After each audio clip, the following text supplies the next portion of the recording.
The exhibition game of the century, as I dubbed it last week, is over and Kentucky is victorious. 78 to 65 was the final score from Rupp Arena. 19,906 people filed in Lexington to watch their Cats, Big Blue Nation, lead them to a victory over the number one team in the country in the preseason. There's a lot that we saw in this game that can be taken away that I think will potentially matter as the season gets here. There are also undoubtedly things that occurred in this game that will probably never affect either of these two teams again when the season gets here. So let's preface all of this with a couple, what do they call it? Like stipulations, like an advisory announcement right Yeah, now. yeah. Couple stipulations. Number one, hand up. We're starting the season on a good note card. Super wrong. Hey, Super wrong. we're just two guys that are passionate about what we do, and sometimes we get it wrong. You know, when I think back to the times I've been most wrong on this program in the last 3 years, it's usually been when I think Purdue can't be beat. Hmm. That happens a lot in the Braden Smith era, sue me. And Kentucky in an exhibition just got them the same way UConn did. Now, two, Paint didn't scout.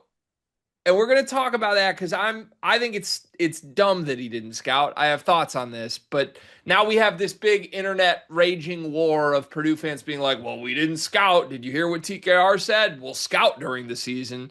And Kentucky fans are just like, "We don't care if you didn't scout. We beat your ass." So it's like we are gonna do this video, I think, the same way we always do, Car. I don't want to spend it debating hypotheticals on should they or should they not have scouted.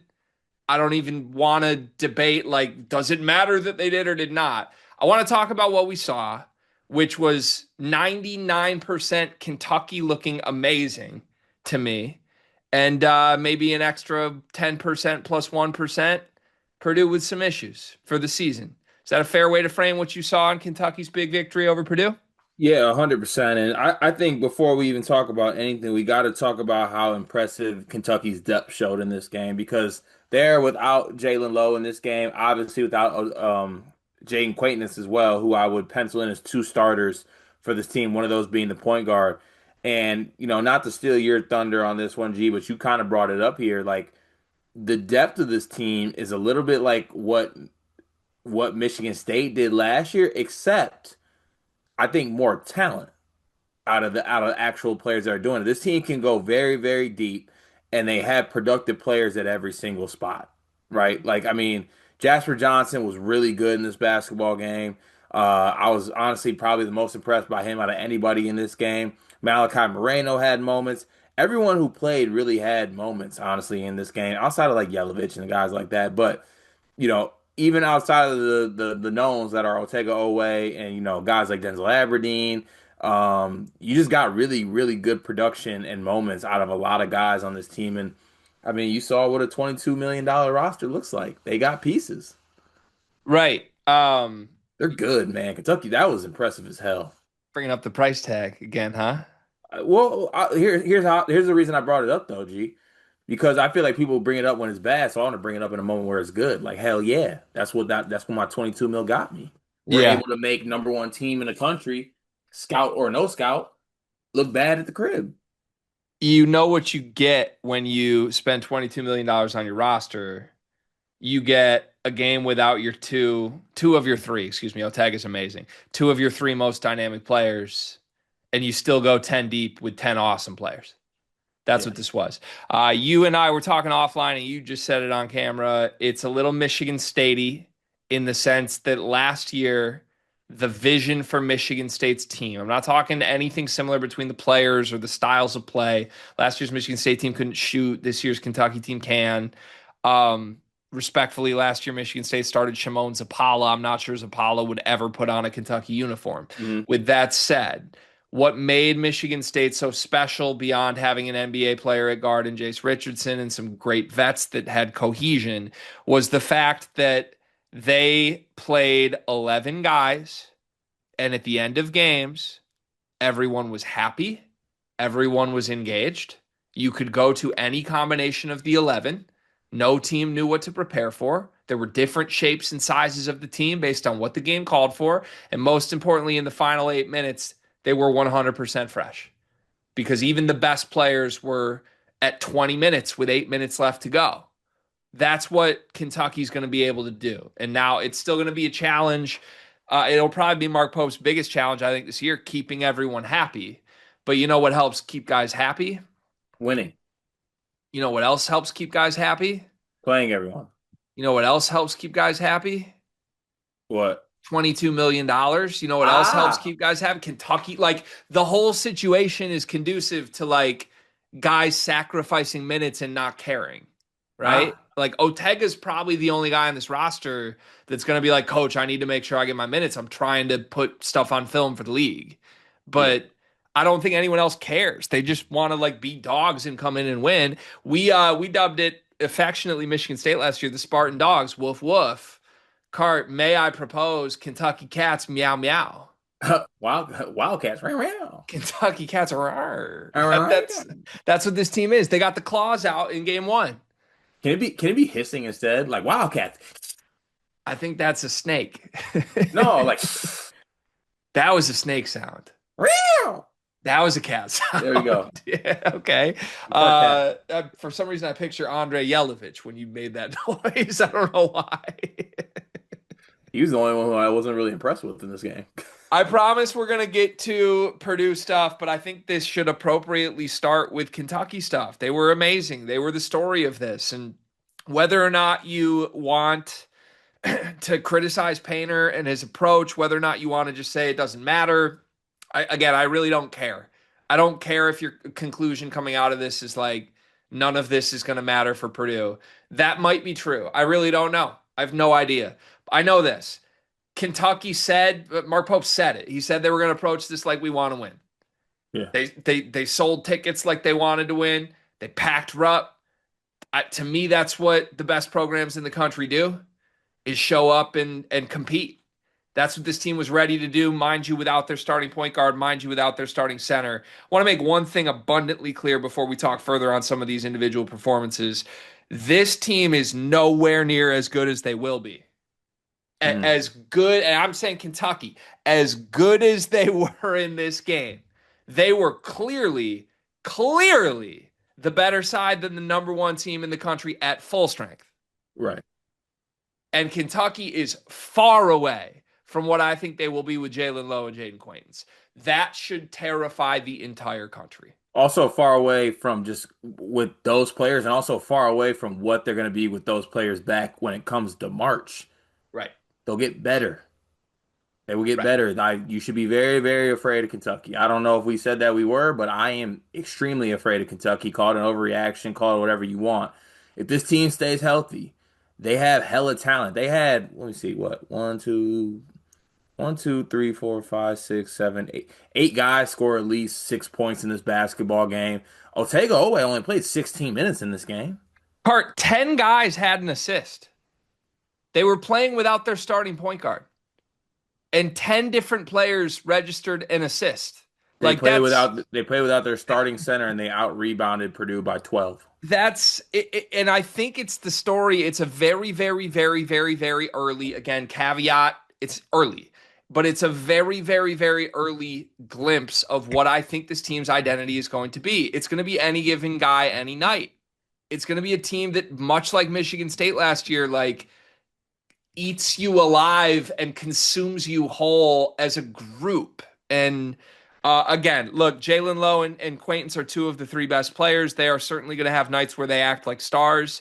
I think Otega will have nights where he plays 35 minutes and is a star. But for one night, without those guys, this was a team full of just 10 hungry hoopers that could beat you in a bazillion different ways. And again, without their best rebounder, they out-rebound a great team. Without their best passer, they outpass a great team. They certainly outshot the best shooting team in the country. Like, shooting concerns, they only shot 31% from three in this game. Probably still need to monitor those. But outside of that, man, I don't know what you can say about this group. Let's go through some individual players. Jasper Johnson, 15 points, led this team in scoring in his debut. Felt like he was a heat check guy in this game. Like I didn't see, as good as it was, I didn't see like, oh, he needs the ball. He's our point guard. Yeah, But it was but good. but it was good, and also like I see the vision of his role as like this six man Jasper. Go in there and go in there and do this because to me, I mean, he had a little bit of everything. Got in the lane on this one. There was also some moments where he saw food across from him. He's like, let me have this dance real quick. He's got the handle. He's got that little shifty left hand kind of, I call it like the little hardened step, kind of how he pulls it back a little bit. Um, it just for him in that setting too. Like this is his first game in Rupp. And obviously, he didn't start in this one. I thought he would start, but first game in Rupp, best point guard in the nation, National Player of the Year on the other side, and he showed out. Yeah. Yeah, it's hard not to be blown away. I'm also buying the vision. If you play him with low, doesn't that help the team shooting too? If you put him at the two, Yeah. right? Put low at the one, put Jasper, this like dynamic shot making shoot first guy at the two, put Trent Noah if you want more shooting at the three, Diabate four, whatever center's available, five. Boom.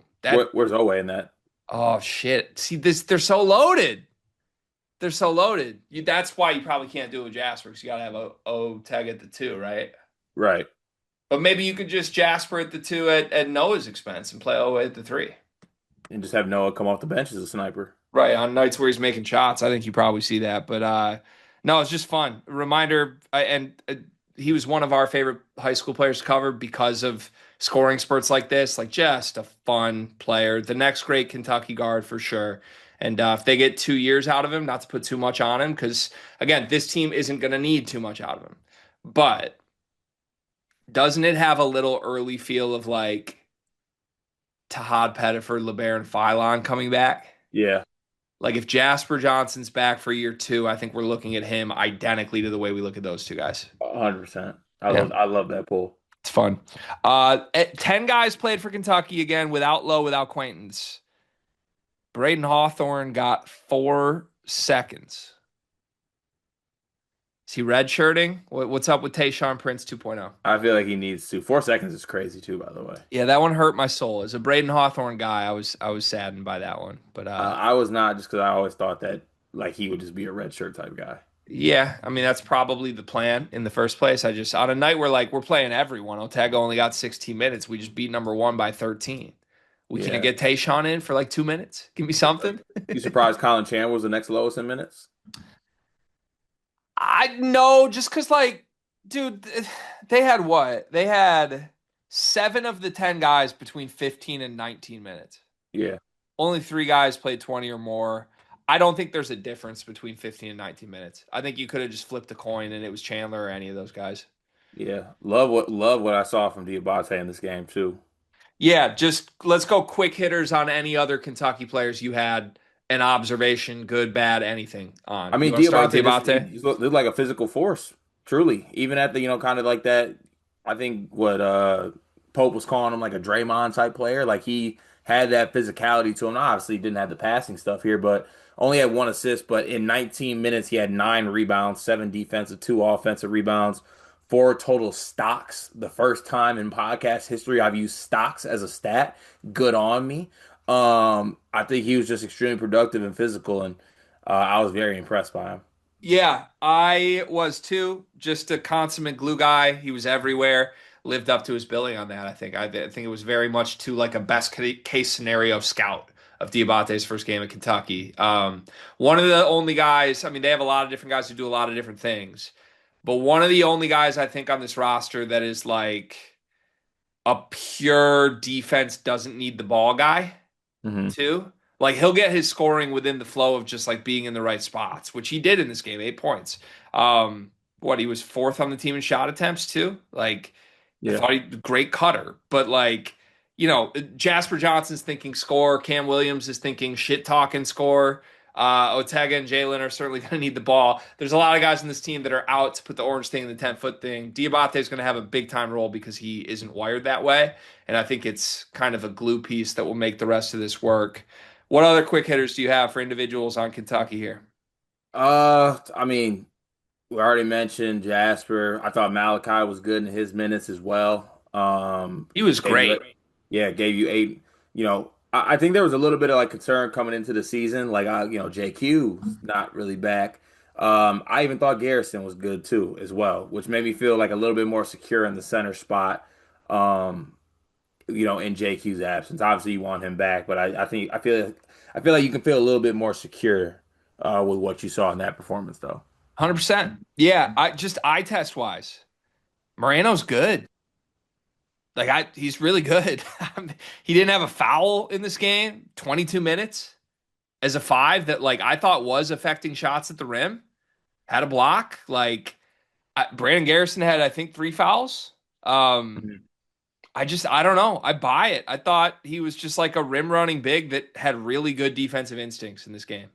Yeah, and like I want to point out, I know we're doing like the player by player thing. Also, as a team without their point guard, they only turned the ball over 9 times in this game. It's wildly impressive. Also says something about Purdue's perimeter defense, which Yeah, we'll get to in a moment, but wildly impressive. Okay. Other quick hitters. I'm glad you hit Moreno. That was probably my second biggest winner after Jasper. Nothing to say on Otega, really. Good. good. Ortega's, I mean, 16 minutes. Ortega's Ortega. It's gonna be upped in the season a little bit, right? Yes, And they want it to too. I think so. I think that there's gonna be. I think in a team with so much depth, I think that Ortega's still gonna be the guy that like doesn't fluctuate. Like I think he's still gonna be a guy that's gonna be up in 30 minutes. If we were going just fully down the crazy rabbit hole of comparing them to Michigan State, though, isn't Otega like Jaden Akins? Yeah, And then by the but end of the year, Jasper is Jace. yeah, but not that much. I mean, Jaden only played like 27 a game though. Is there any world where Otega's just in a smaller role than we think because this team is so good? I no. I think there's a miniature, mini, small, tiny, tiny way. But it wouldn't be a bad thing for the team because it would mean the team is so good. Yeah, no, I agree. But But it's flipped for me. I kind of thought they'd come into the season of Otega's doing everything, especially without Lowe and Quaintance, and they didn't need him to in this game, which is both terrifying for the team as a whole and also kind of shocking with Otega himself with how good he is. But hey, we'll see if it changes. Trent Noah's shot looked great. Anything on that? I don't want to say skeptics because we know he can shoot, but maybe skeptical of how it would translate in game settings. I definitely see how it translates in game settings after this. yeah, also like seeing him do other things too. Like, I mean, he didn't do anything, but like Brea was so one dimensional. I know he's not Brea, but I'm just saying, like, you can see, I think we talked about it in the blue and white scrimmage, like Noah doing other things Yeah. outside of shit. Like, he can rebound well, and, he had an assist in this one. So, yeah, I think it was good. I feel like we can go up and down the list and say that everyone was good. I liked Yeah. Aberdeen too. Yeah. I think the answer to this is an unequivocal no. But if you're Mark Pope, do you want to change anything from what you saw from any of these guys? No. Probably a flat no, right? This was Yeah. the perfect start. Yeah, like I thought they took care of the ball. I thought they rebounded well. The shot diet was good. I really, I mean, no notes. You might just want to see more threes made, but you probably don't even need to make a higher percentage to win based on what we did in this game. The defense was really good. Yeah, Kentucky played well, man. The hype that the Kentucky defense is going to be like Mark Pope's best of his career, I think is super real from this. They did such a good job on TKR. They I just thought Purdue runs so many complicated actions. And look, Purdue wasn't running their full stuff. I understand that. It's still this genius ball screen guy and this insane off ball Rip Hamilton shooter off screens. And then, oh, by the way, like the best ISO post scorer there is. Hmm. For Kentucky to just like neutralize that and have those guys so frustrated without Quaintance at the heart of it all is like wildly impressive to me. I think Yeah, this defense could be insane. I'll say scout or no scout. I think that what they were able to do, I mean, holding Purdue to 17% from three, 38% from the field. Don't care if you scout them or not. That's impressive. And I mean, Pope brought up in the summer like this team is going to be more physical than last year's team. That was pretty evident game one. 100%. I have one more Kentucky based question, then we can turn the page over to Purdue. This is the longest I think we've ever made Purdue fans wait for us to go in depth on their team and a recap. But again, I think Kentucky earned the It, first it 30 feels minutes right of that this. Kentucky earned Like, that talk and those flowers. this is punishment to us for our incorrect prediction that Purdue would roll the here. What'd you think of Cam Williams? He's the one mysterious guy here for me right now. Um, the only thing that I got left wondering is like where does Cam like is Cam Williams going to be a 16-minute a game guy every single game given what other guys are doing? He made I two guess. threes. He attempted six. Didn't get to the line. Two rebounds, three fouls, one assist, but everybody had one assist. Yeah, I just wonder like when the minutes start going up for some other guys, what is it like other guys' minutes are going to have to go down and I guess Cam Williams will be in that discussion for based on what I saw from this game. Because I don't want to cut Jasper's minutes. I don't, you know, I don't. I need Ortega's minutes to go up. I need other guys' minutes to go up. I just wonder like what it looks like, especially if Trent Noah is going to play the way he's playing. I don't know, and I don't think I care about the role just yet. I'm willing to wait and see more data on it. However, I do just want to give my like initial okay, real game in Rupp impressions of Cam Williams. I think he's a psycho. Like he's the screw loose player. Did you pick up on any of that? No, I don't think I did. Wait, what? I might have missed this.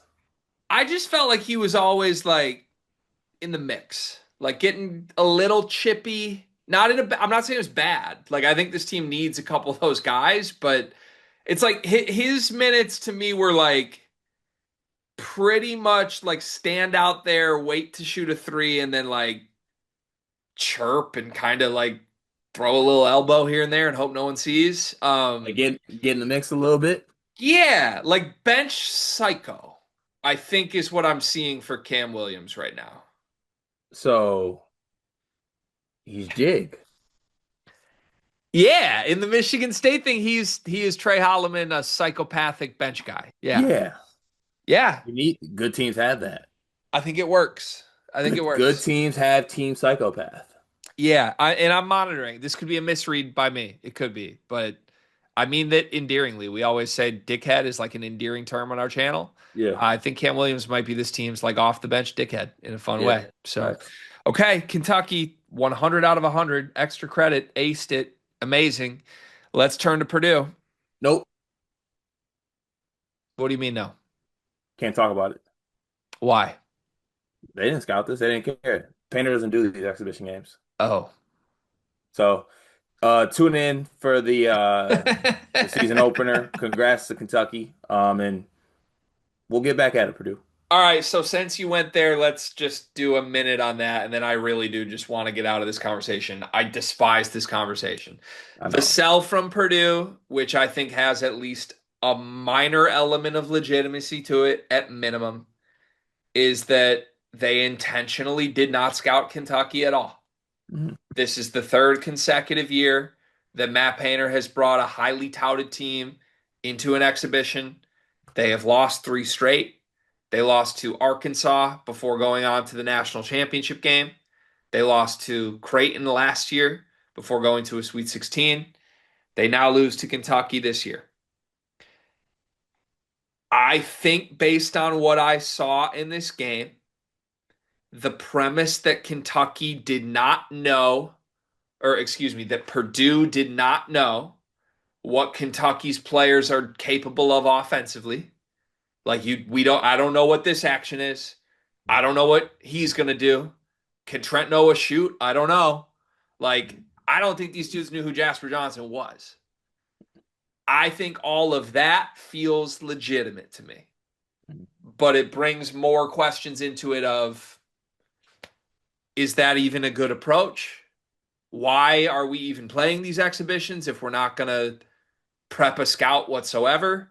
Mhm. The only thing that makes sense to me, like full sense of why would you consistently do this, is he wants them to be humbled. And I can wrap my head around that. Okay, we have the preseason number one team with two All-Americans and three guys that were in a national title game. I want these guys to be humbled. Okay, mission accomplished. But to me, you probably could have reached that by also like preparing them a little. Mhm. I would compare it to Michigan, who I came on here when Michigan lost to Cincinnati a week ago. I shared the quote from Dusty that was like, I hope we lose this. I thought he managed rotations in a way that was indicative of that. And I don't think they ran anything offensively in that game. I think you could say the same things about Purdue here, but Michigan also like practiced to scout. You don't play a game and just be like, we're not even going to do that. Like, I don't think that's the norm, even for other teams that are like, we don't care if we lose our exhibition. I don't think a full blown, we're not going to pay attention to our opponent at all is the approach. So I guess coming out of this, like, I think I'm saying I mostly believe it. I also don't think it's good. I don't think like not preparing for this game for Kentucky is going to help these players whatsoever. Whatever humility you got out of this, I do not think is more important than Jakari Harris practicing to scout a good team. And lastly, whether they did or did not scout, if you're going to shoot 3 for 17 from three, it doesn't matter if you scouted. Mhm. Like, I just what are we even doing? It was the scout, and your stars went 3 for 17 from three. Yeah. So there's a lot more elements of this than just the scout, but I was way more than 60 seconds. Where do you actually land on this? Do you think that was a real element of it? And then second, is it good for Paint to do that? So I do believe that they did not scout this one. I just don't think the, I just don't think that I think there can still be a discussion about the game even though they did not scout this because even without a scout, you still got to play defense. You still got to execute. You still got to shoot the ball well and score. And I don't think they did that in this game. And I understand it. And to your point too. I do think it is an opportunity in a big game setting to get some guys opportunities to, pay attention to details because in these moments when the margins are slim, you want guys to pay attention to details. And one of the big points of paying attention to details is paying attention to details when it comes to scouting reports. So I don't think it would have hurt this team. I don't think it would have showed any other team across the country any other things that they scouted this one. So yeah, I don't. I'm a little bit, I guess, confused why they didn't do that. But at the same time, I guess I get it. That's the way Payne operates about it. But scouts can only do so much. To your point, you still got to be able to check and rebound and take care of the ball and everything like that. So uh, still didn't see some of those things. Yeah, I mean, had they scouted, I think they still shoot 3 for 17 from three, and that means they still lose. Maybe Yeah. they're like slightly better defensively. Maybe they run, I don't know, a little bit better stuff offensively, get significantly more complicated with it. I do think Paint had a very elementary version of the playbook out, but okay. Like in the end, here's the hardest data point for me on like trying to buy, well, we just wanted to lose it. Um, we ran through Kentucky's rotation. They played 10 guys, no one played 30 minutes. The second leading minutes guy on this team was Trent Noah at 23 minutes. Their 10th guy, Colin Chandler, played 15 minutes. That's 1 minute less than Otega Owe, their best player. Purdue, scout or no scout, played Braden Smith 32 minutes, Fletcher Lawyer 31 minutes, Trey Kaufman-Renn 27 minutes. Which team wanted this one?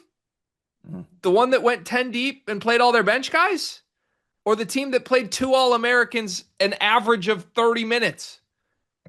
Like, I don't get what we're doing, I guess is the point. And again, it's not me being critical of it because look, if Paints decided exhibitions don't matter, okay. If this is really just a motivational tactic, fine, he's right.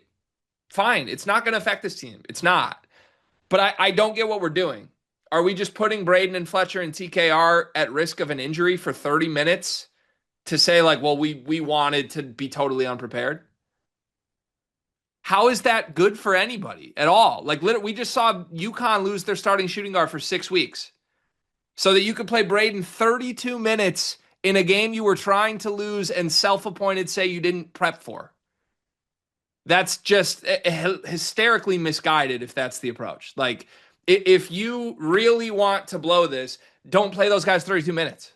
Mm-hmm. Play Braden, Fletcher, and TKR 15 minutes each in this game. And I come on here and I'm like, yup, this all makes sense. But he didn't do that. He played his stars a ton in a game that they didn't scout for that ultimately, I guess, just humbled them. Mission accomplished. But I'm lost on what the purpose of this is at this point. Is it just humility? Is that literally all it is? I guess. Or is it bullshit? Is it bullshit and Kentucky was just better? I personally think that Kentucky was just better in this game. I think scout or no scout, I don't think that Purdue wins this game if they play this way. Also, like I think Purdue would be better offensively for the most part. But yeah, I don't think a scout. I don't know the willing. I don't know. It makes it tough to talk about the game when that does come up. So let's just talk about the game. Let's just flip it. Okay, I'm just trying to understand. Let's just talk about what we saw. Okay. Well, I saw 3 guys that have played 1,000,000 minutes together over the last 2 years struggle immensely. And you know, we're the biggest Braden Smith fans there are. I don't think Braden was the problem in this game at all.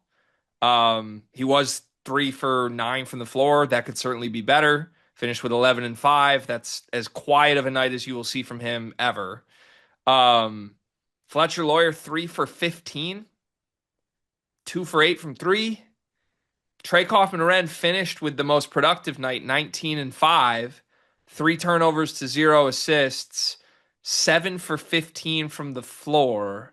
Looked largely like the TKR from years past. And I say years plural because I do think he's adjusting to playing next to a true 5 again for the first time. And I thought that affected him a little bit in this game.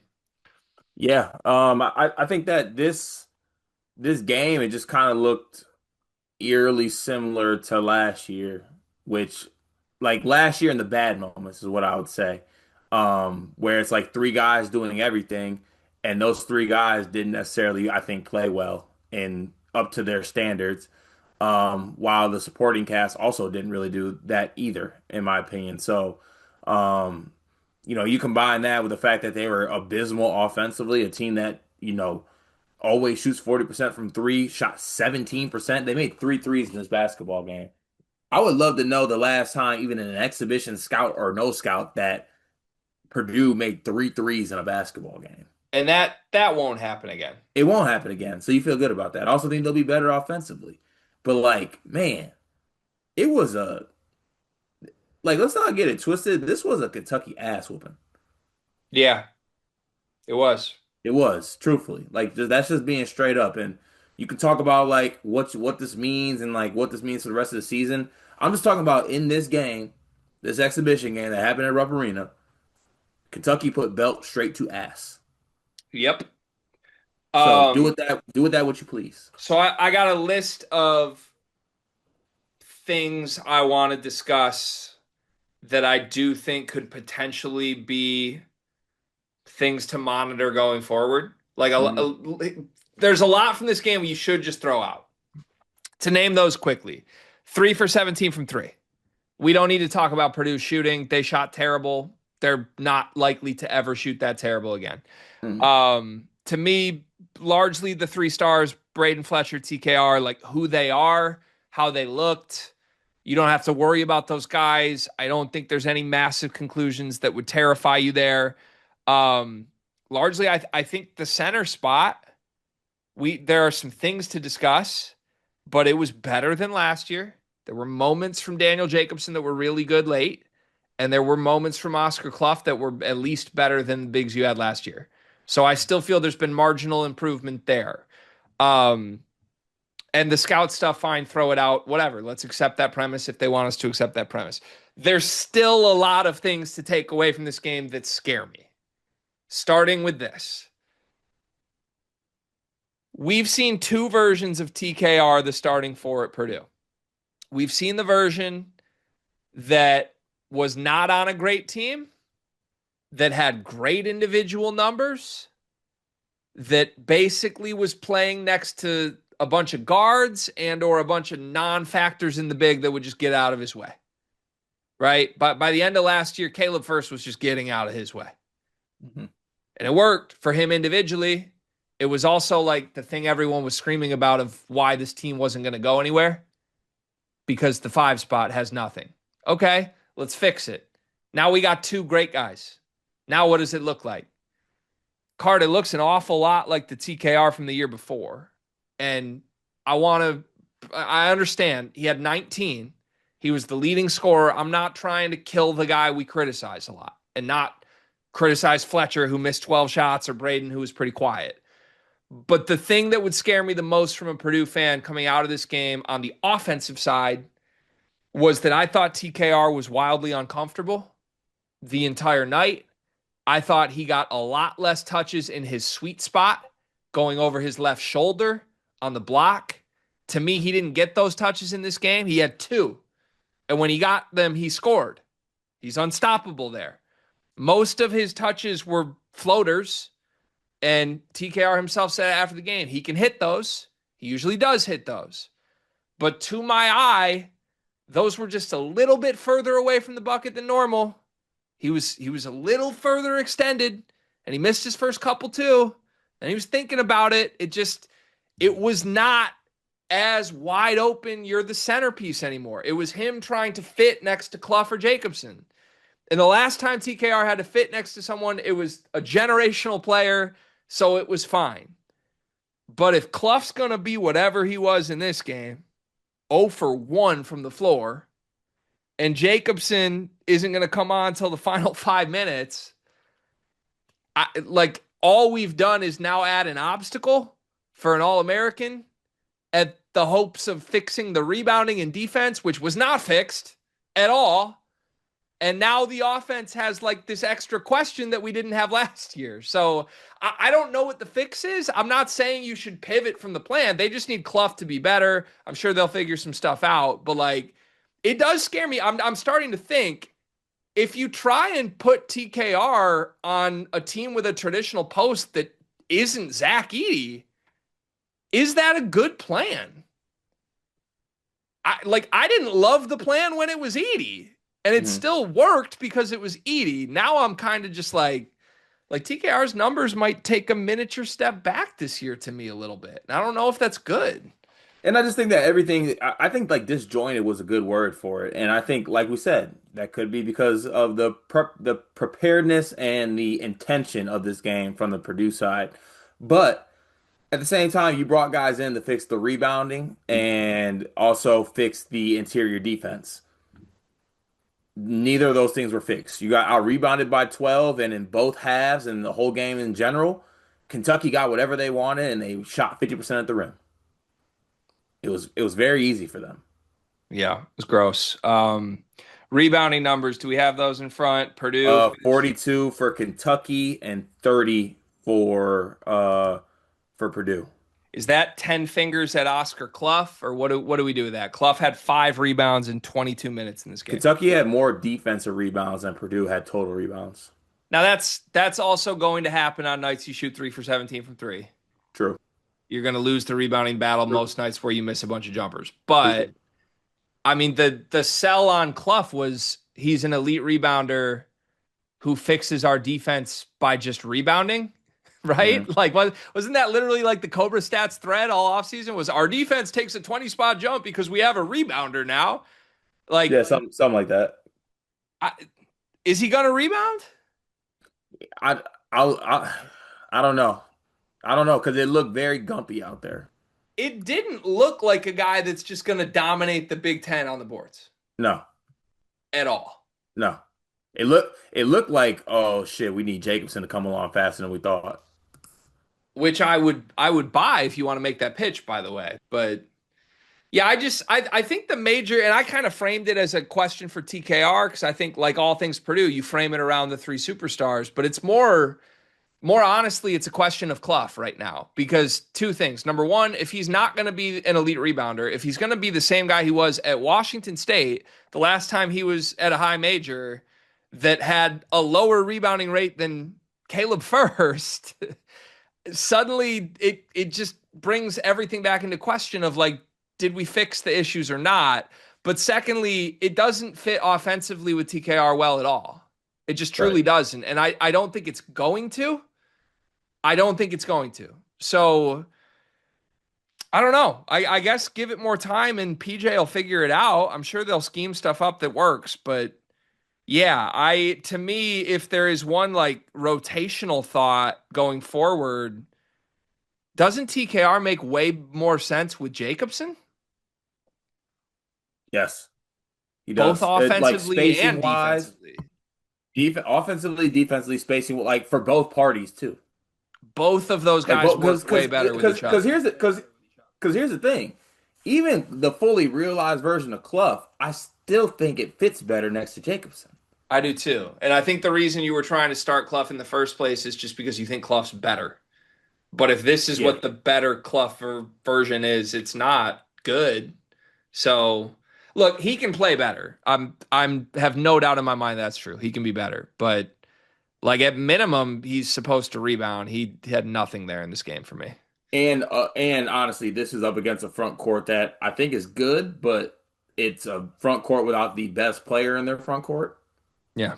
Like, It's a front court that if you were what was billed coming in, the best rebounder in the country, you dominate physically. yes.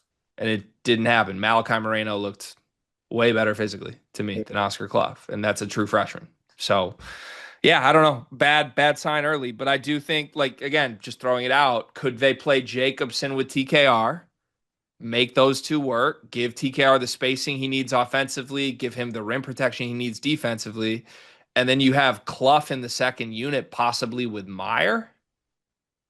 I would love that because Meyer Clough pick and rolls, like maybe you do get TKR on the bench for a small stretch, would have me intrigued. I think that would be beneficial to both parties. Yeah, I think so too.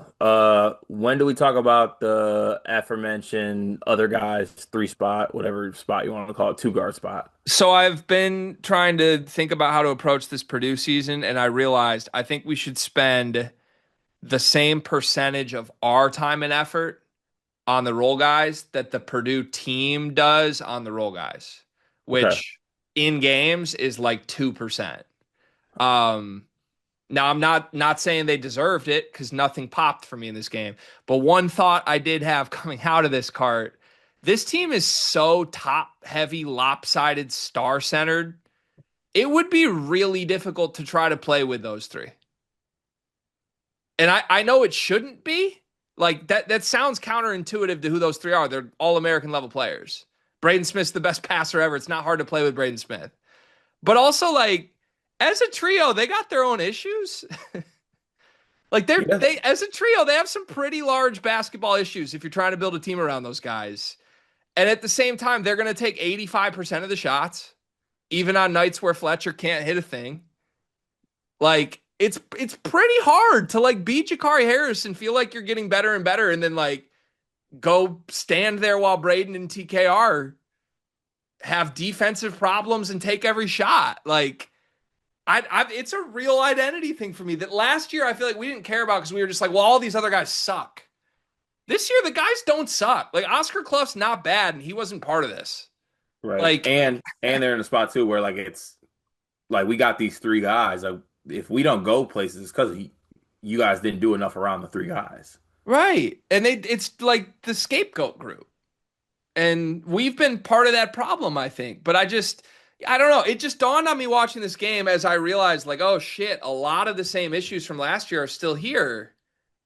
I think that spawns from the build of this group a lot more than it does how bad all the extra guys are. Because like Jakari and Cox are not bad. They're good. Clough and Jacobson are not bad. They're good. Omer Meyer's really good. And like it's like it doesn't even matter because Purdue's whole identity is so centered around running the same thing for three guys the whole game. And again, this is a game where they didn't run their best stuff, but I just like it's not, there's not even a world here. Even if CJ Cox becomes like amazing, he's going to average like 7 a game. Like that, this team doesn't even want contributions from some of these extra guys. So I don't know what you do with it, but what were you going to say about the Sporting Cast? They just, as a group, were non-existent. Yeah, I Like just this is in a world where we talk about these guys, the second unit being an NCAA tournament team and things like that. You would hope that those guys would step up when your stars are lacking a little bit. And like in a game where Fletcher Loyer goes 3 for 15, I would hope that the combination of like Jakari, CJ, and that group would be better. Omer too as well. you're right. I just think it's hard. Like what is and CJ did this at one point. He hit a little step back midi. Like Jakari scored twice, but it's like we're saying, okay, like I would hope they would step up. Are they supposed to go take the ball from Braden? Are they supposed to Yeah, like sure. tell TKR get out of the way? Like these guys are mostly asked to stand and watch these big three. And I think that's a problem. And I don't think it's going to change. So what does that mean though? I don't know. I'm really like trying to come to terms with what I saw in this game. It was I did not like it. I did not like it at all, really. No scout.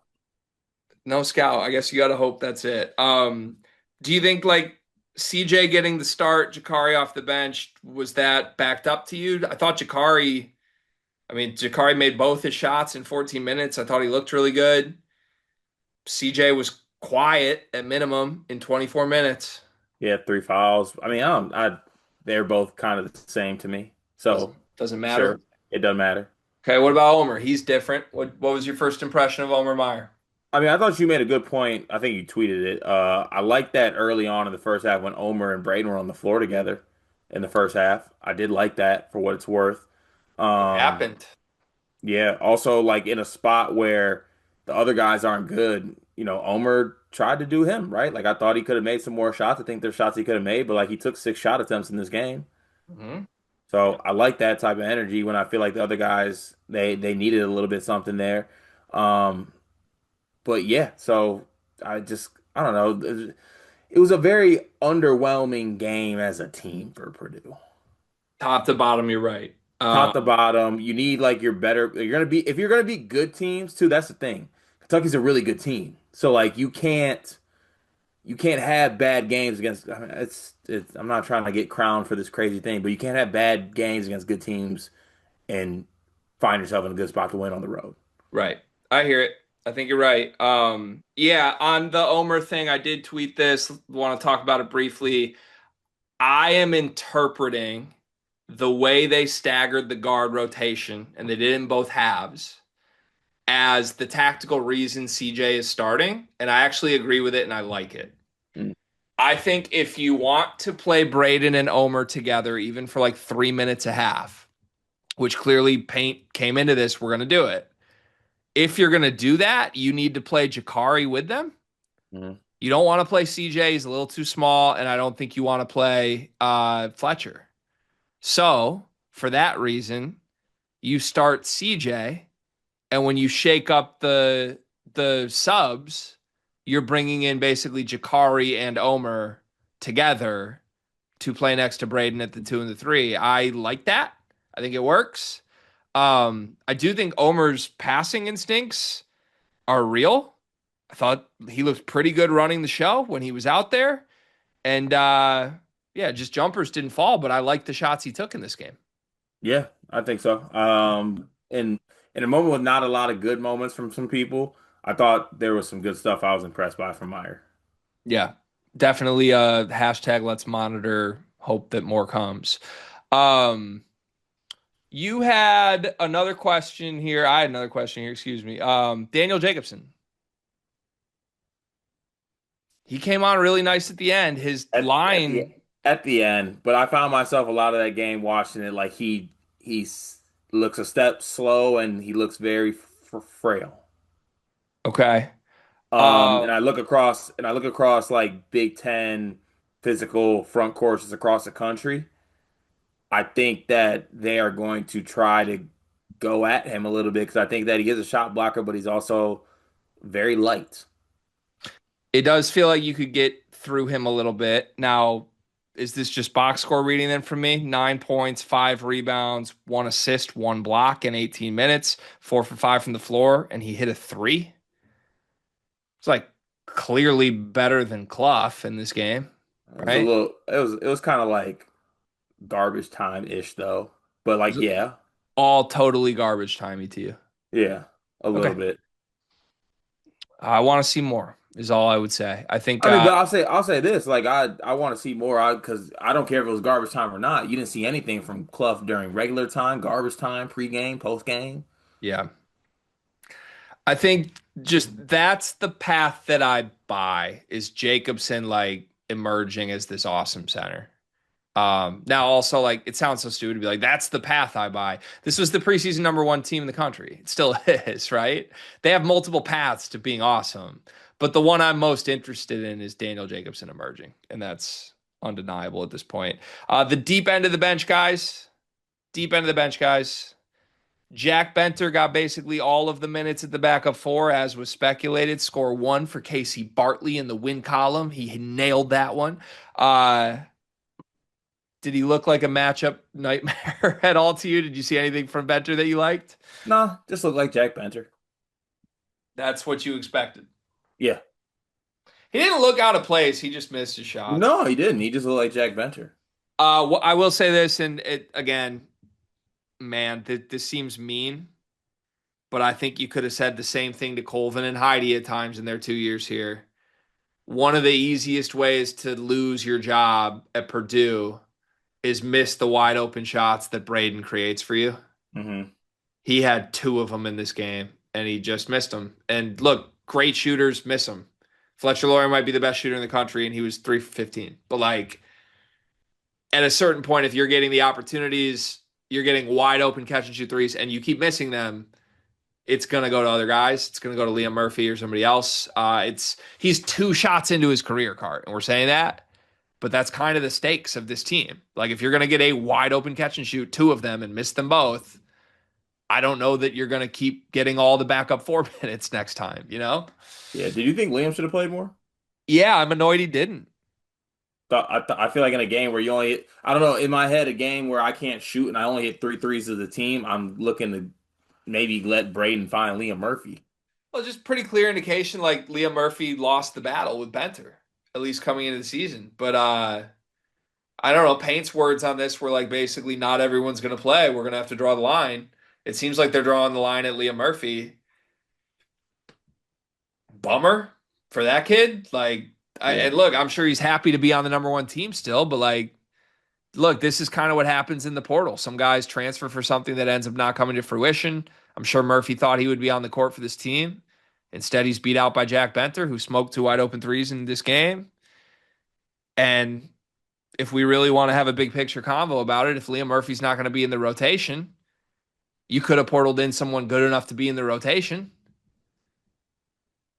Could right? have. Like you were going to use that portal spot on one guy to play backup 4 minutes, and you got a guy that can't beat out Jack Benter. Not ideal. That's where we're Could be at because right of now. hurt stuff, but yeah. Do you think it's going to stay this way? Do you think it's Benter and we're just not going to see much Murphy this year?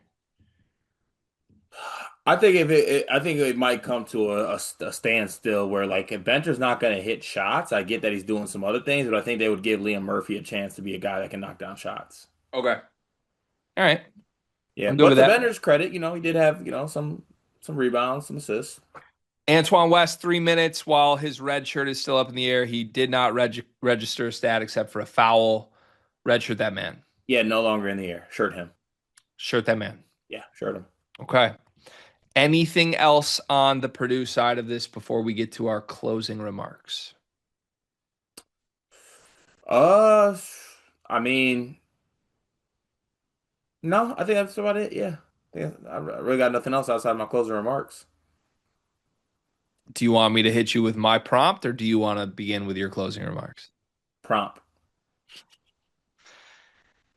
You have 100% to assign. How much percent of this result was number one, Kentucky being amazing? Number two, Purdue with just a fluke stinker? Number three, Purdue with some real issues that will linger? Those are your three buckets. Because you could tell me that it's 100% Kentucky's amazing. Didn't matter what happened with Purdue in this game. And I would honestly buy it. I think they looked that good.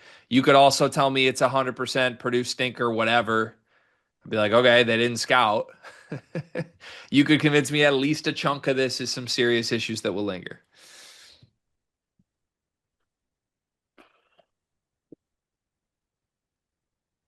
60 Kentucky,